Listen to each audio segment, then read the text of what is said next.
me as I was sitting there that Pam and Jamie aren't going to get to see much of everything. So you gals can go ahead and go sit out there. We'll adapt at the end of the sermon time. But I wanted to do something else that I'd forgotten. We had Vacation Bible School in a totally different way this year. And did it on purpose. And it went kind of well. We haven't met and rolled it all out yet. But were 4 key people that we'd at least like to recognize. And I don't see one of them. Where is your mom? Yes. Where's mine? There she is. Okay. I need Barb and Tina and Rachel and Chip. These were the people, the team, that got everything running and kept it running. These are not huge gifts, but we just want you to know that we love you and we appreciate you. Amen.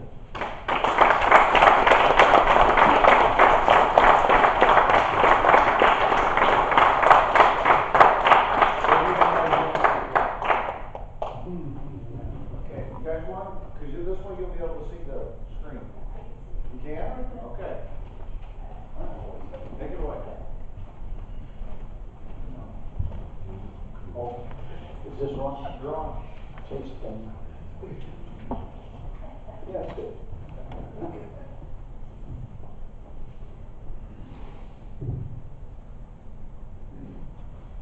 I have no idea how far we'll get. I don't even know what time we're supposed to be out here. What time? About now?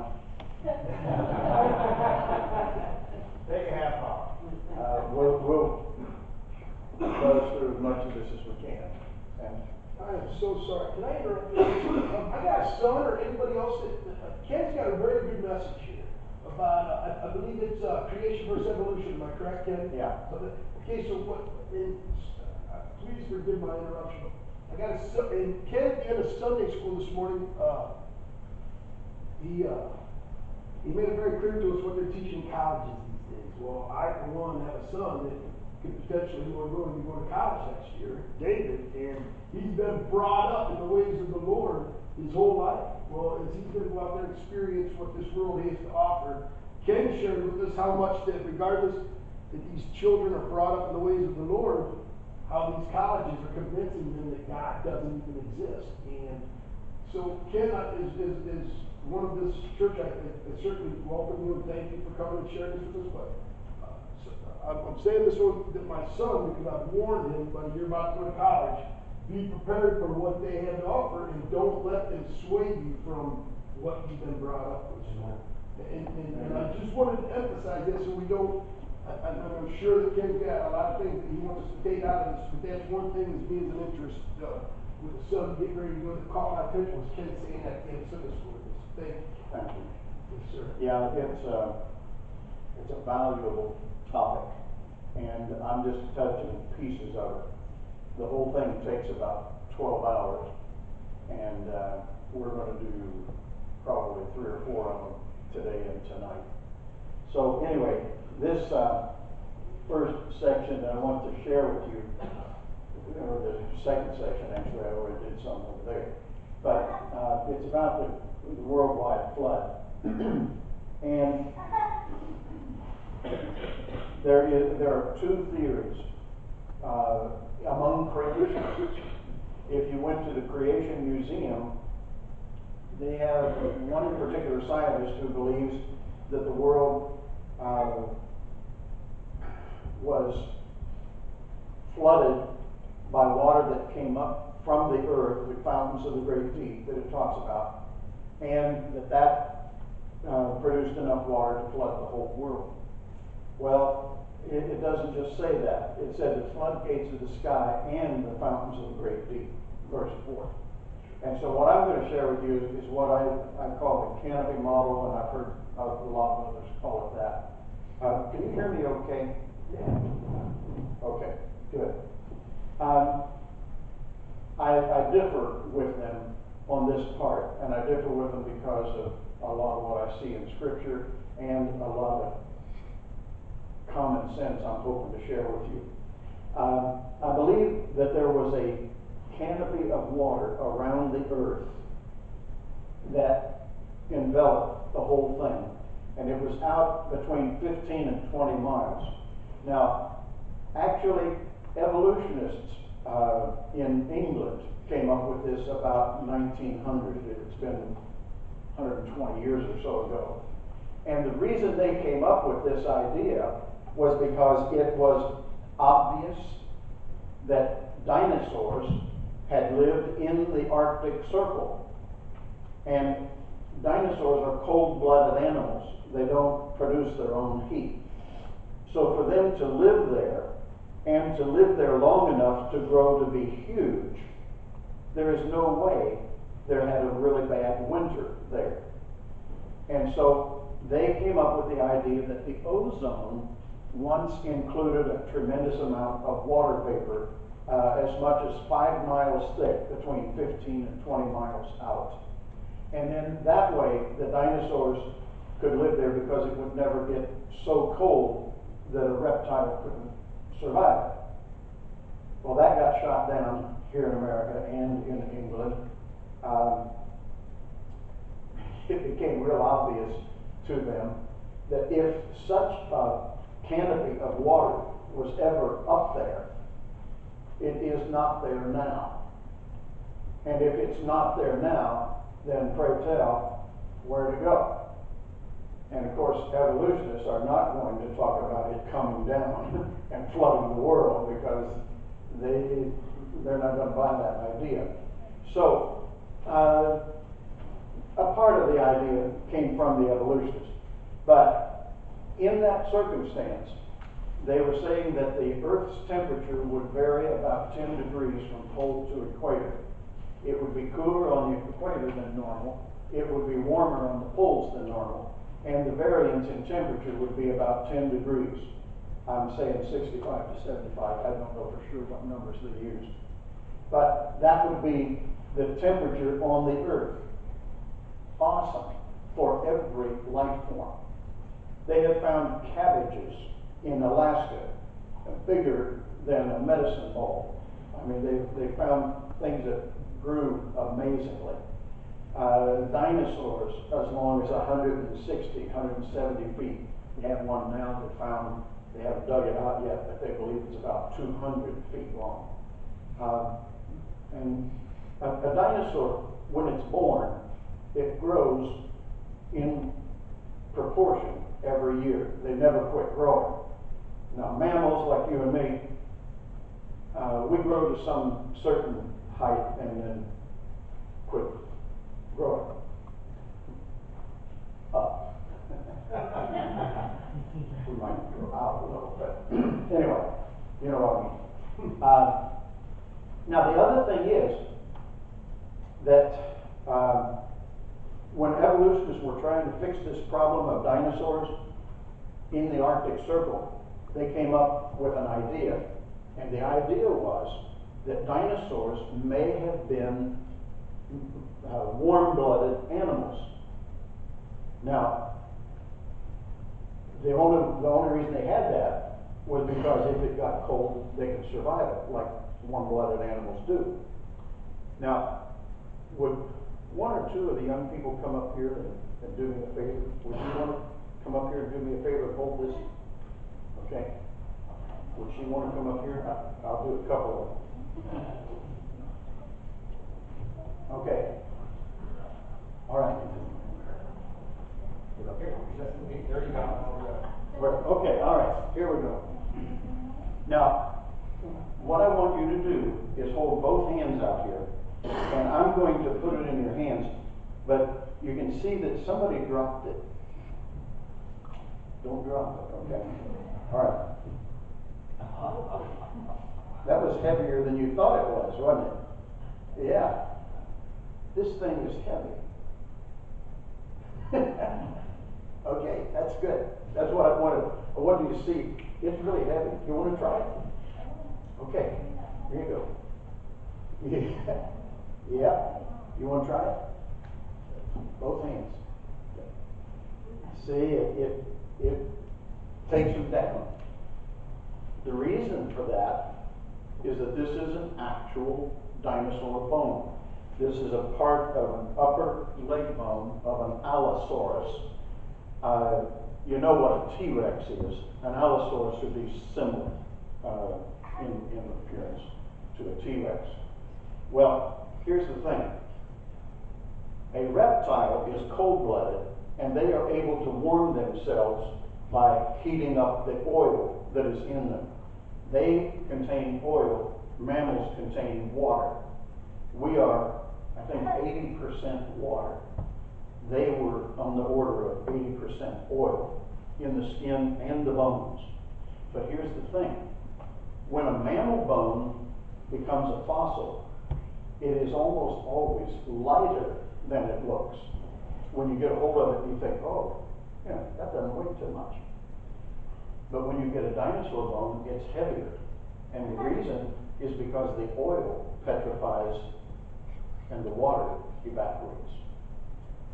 Now, evolutionists want the dinosaurs to be mammals, which would be water. Can't do it. Because all of the dinosaur fossils are like this one. They have oil in them. And if a warm-blooded animal had oil in it, it would heat itself up and die. It would never be able to cool. So the evolutionists work every angle they can to convince our young people that what they're teaching you is valid, even though the facts just smack them in the face, sort of. Okay. You're welcome to come up and look at this afterward. The other thing is there's one dinosaur footprint up here, and it's a growlitosaur. Have you young people seen what they call a velociraptor? That's the fast one that runs around in the kitchen in Jurassic Park. Yeah. The growlitosaur would look similar, except it would be squattier. It's not sleek.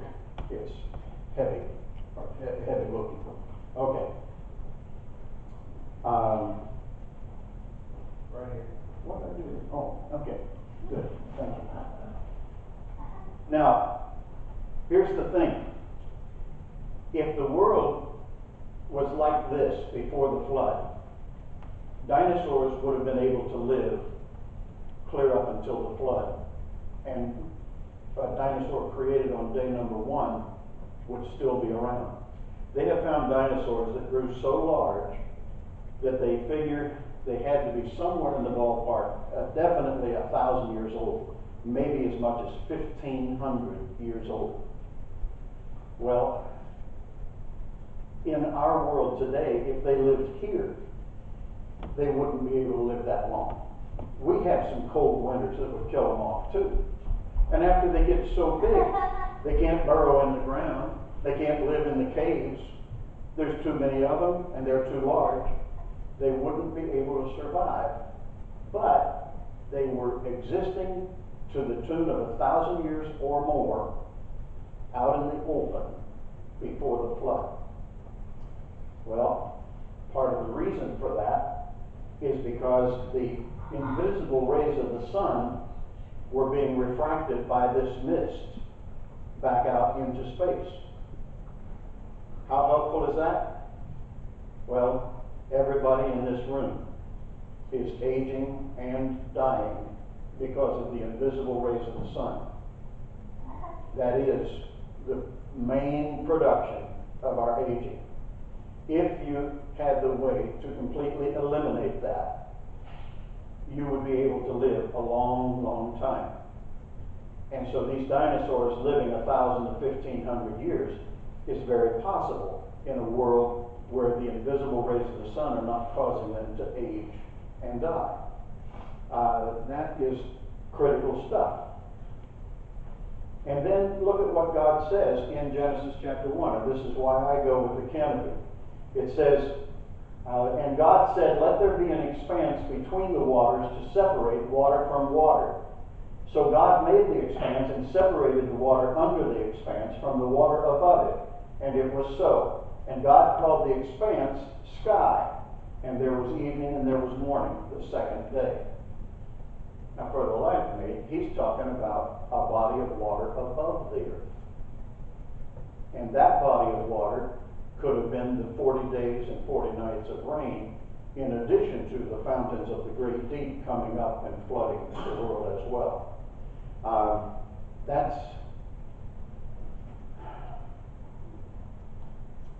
There's one other,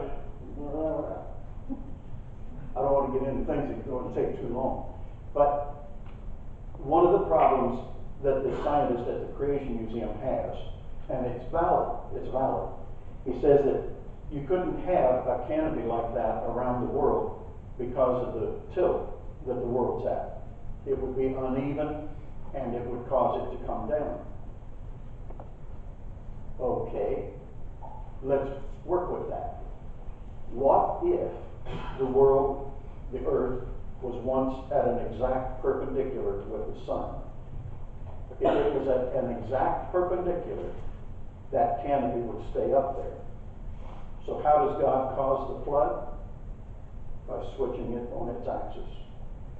There are two angles that will work in orbiting the sun. One is perpendicular, one is 23.5 degree pitch. Those apparently are the two angles that it's been. Because perpendicular would hold it up, 23.5 would bring it down. So even though they're not wanting to believe that it was had a perpendicular, I believe that it must have been, because I think they're right. It wouldn't stay up there if it was at 23.5 degree pitch. We'll let it go at that. Now, who was the oldest man who lived in the Bible? Methuselah? Does anybody know how old he lived to be? 967, I think. 69. Real close. 969. Now here's something interesting. Everybody who lived before the flood lived the majority of 1,000 years. If the X-rays and ultraviolet rays and infrared were getting in, none of them would have lived that long. But with those being refracted back out into space, man was helped as much as the dinosaurs were. They were living in a relatively perfect world, except for the sin that they had introduced through Adam and Eve. And what we're looking at there is excellent evidence that the Bible is accurate in Genesis chapter 1. What it says fits what it says. You know, the Bible doesn't have to agree with what men says, but it needs to agree with what it says. You know, and it does, very much so. Now, here's another thing. Even Noah lived 950 years. But that infrared and ultraviolet, those rays coming in after the flood are going to cause people to age and die younger. However, it's going to build up. It's not going to be immediate. Now, that's what we're hoping to find in Scripture, right? But look at this. After the flood, the first generations lived about 600 years. Then it went down into the 400s. Then it went down into the 200s. Then it went down into the 100s. And when you get to King David, it got down to 70 and 80 years of age. Scientifically speaking, that is exactly what you would expect if that canopy was there and that canopy was taken away. It would be a gradual deterioration of the age of man. Now, there's another thing here. It was King David who put in a phrase from Moses. And he said, the length of our days is 70 years or 80 if we have the strength. That's interesting, because David probably put that in there when he was alive. And if he's not dead yet, why doesn't he figure he's going to be 100 or more? Well, what we're looking at here is prophetic wordage from God that what we'll have is a 70 to 80. And I think it's fascinating that it came at the time of King David in the Psalms, but it is still true. The life expectancy of a healthy person is 70 to 80 years of age. Some will beat it, some won't make it there. But 70 to 80 is the life expectancy. And that was given to the first generation for which it was true. I don't know. I find the Bible to be marvelous in every respect. Now, here's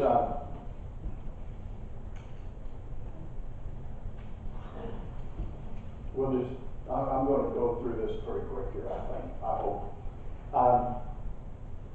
When a flood comes in the world, in anywhere, which way does it go? Downhill. Downhill. Yeah, water will seep the lower level, okay? And if you look closely at the layers of rock along the highway, you'll notice that there is a leaning there. You can see which direction that layer of sediment came from. If you look carefully, most of you see it. Now, the time you can't see them is when it's coming toward you or going away from you. Then it all looks, you can't tell. But on a lot of them, you can see. If you're doing east and west, you can normally see that. But it goes that direction, and then it continues going that direction. That's the way floods go. They go downhill. Okay? But then, boom, here's one going uphill.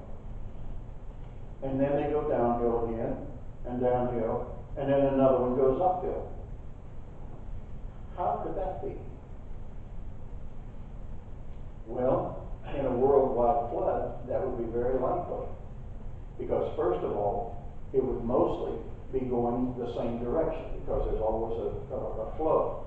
But then the moon will pull a tidal wave that will actually change the direction of the flow. And if the moon is pulling sufficiently at a given point, it could make the sediment go the other direction because it's making the current of the water go that way. Tidal waves work that way. The moon is pulling the water this direction. But when the moon is over here, it is pulling the water this direction. And so when we're looking at the fossil record, we can see layers going the wrong direction. But the reason for it is because it is worldwide and it is ocean type tidal waves. And they can go the wrong direction because of the pull of the moon.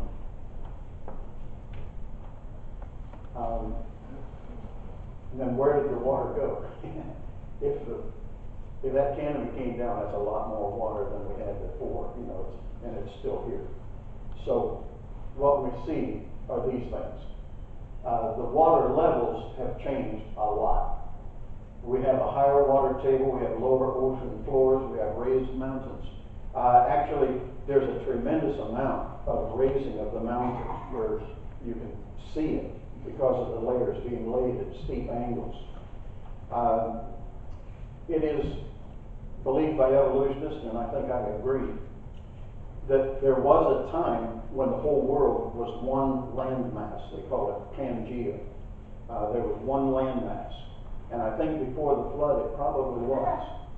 But then after the flood, that split, and the Atlantic Ocean is a new ocean. And a tremendous amount of the water that came up from the earth went back under it. But the ocean floors are much deeper now. Before the flood, actually evolutionists came up with this. They believe, no, that's not what I wanted. Why is that doing that to me? Okay. According to evolutionists, these layers were laid on a level basis.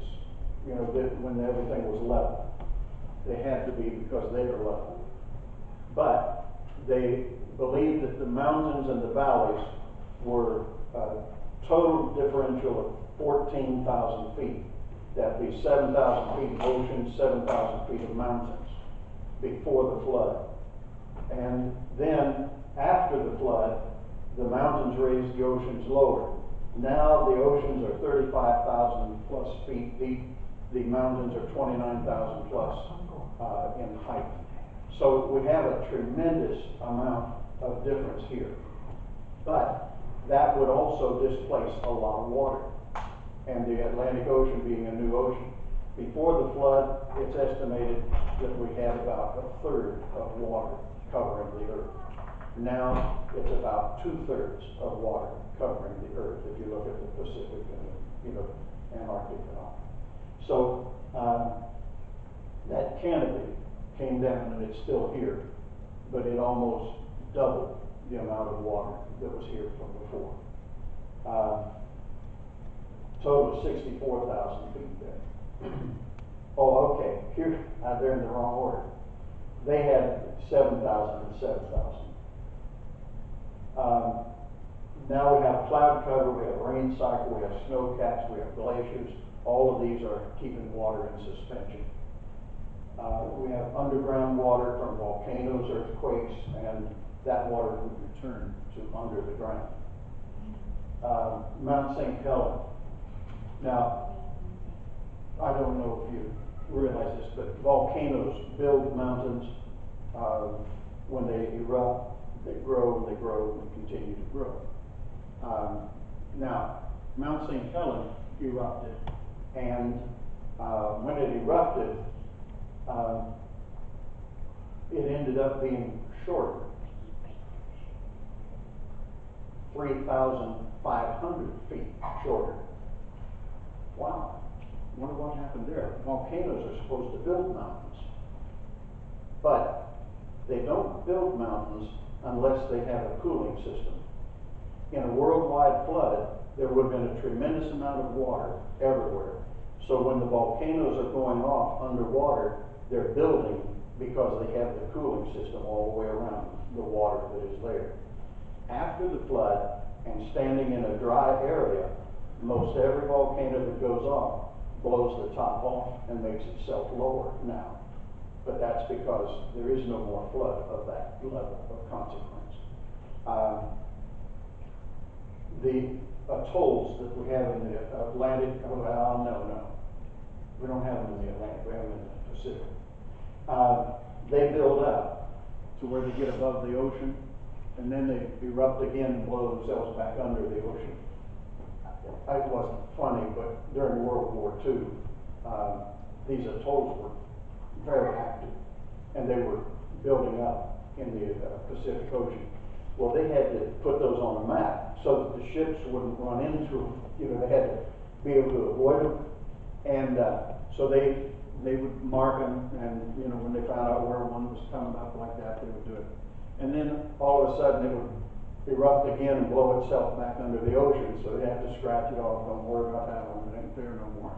But these atolls were that kind of thing. And the volcanoes that we have would have been like that during the flood. And then we had continental drift, and the Atlantic Ocean may have formed at the close of the worldwide floods. Now, after the flood, God told them that the rainbow would be the symbol of his promise, that he would never flood the world again. Before the flood, there would have never been a rainbow because there was no rain. The world was watered every day by dew and by moisture being taken up into the air. It would have been just perfect. In fact, you could have planted a cactus and a tropical plant in the same pot, and they would both get the amount of water they need. One would get enough, and the other would not get too much. it would have been perfect in that respect. But after the flood, of course, then the rain comes down. But then we also had the rainbow. Now, when you have the rainbow, I was doing this in high school assemblies back when you could do that. And when I was doing a high school assembly on this, I had some girls, 3 of them, who followed me out to my car when it was over. And they were wanting to ask a question. And so one of them poking the other one saying, ask him. And the other one saying, you ask him. You ask him. And they were doing this all the way out to the car and said, go ahead, ask him. And then finally, when I got some of the stuff in the car, I said, I wish one of you would go ahead and ask me. I'm really curious. And so one of the girls finally said, well, do you believe all that stuff? And I said, yes, I do. He said, no, I mean, do you believe all that stuff about the flood and God judging everybody? And I said, yes, I do. I believe that he did. And he said, ooh, that's scary. And I said, well, if you find a right relationship with God, it's not scary, because you would be saved like Noah and his family. And they said, yeah.